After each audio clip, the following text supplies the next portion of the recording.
নমস্কার বন্ধুরা, মিরাস কিচেন ডায়েরিতে আপনাদের সবাইকে স্বাগত। আজকে আমি বানাবো ফুলকপির রোস্ট।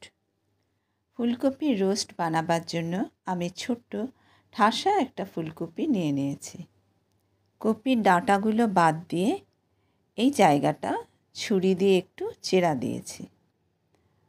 আর কপিটাকে আমি নুন জলে ভাপিয়ে নেব।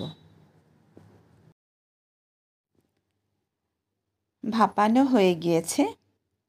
এবার কপিটাকে আমি লাল করে ভেজে নিচ্ছি। দুপাশেই ভালো করে রং ধরলে নামিয়ে নেব।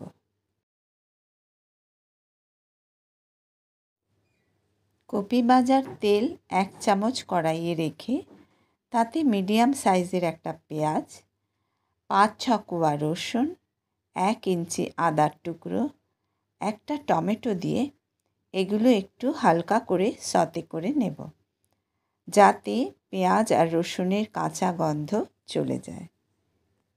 এবারেই সতে করা মশলাটা আমি পেস্ট করে নেব। ফুলকপি রোস্ট করতে এখানে আমার যে সামগ্রী লাগছে,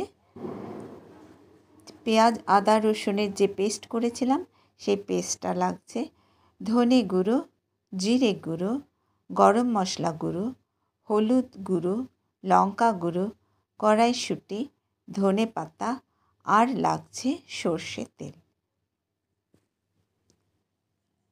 কড়াইয়ে তেল গরম করে পেস্ট করা মশলাটা দিয়ে দিলাম।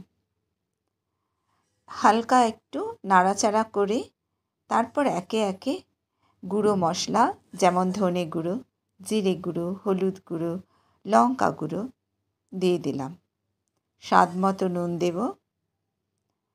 এবারে একটু নাড়াচাড়া করে গরম মশলাটা দিয়ে দিলাম, কড়াইশুঁটি দিলাম। এবার ভালোভাবে মশলা কষিয়ে নিলাম।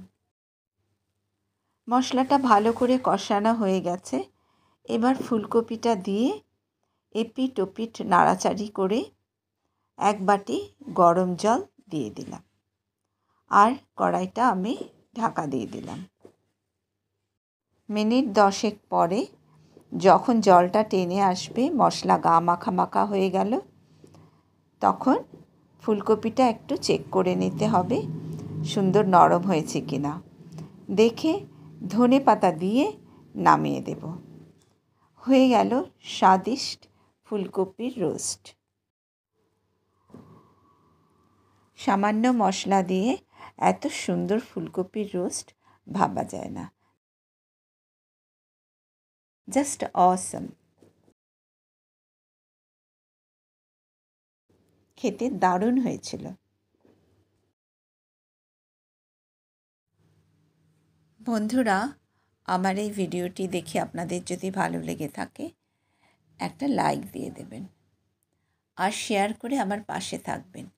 যদি এখনও পর্যন্ত আমার চ্যানেলটিকে সাবস্ক্রাইব করে না থাকেন, প্লিজ দয়া করে আমার চ্যানেলটিকে সাবস্ক্রাইব করে দেবেন। আবার আসছি একটা নতুন রেসিপির সাথে। নমস্কার।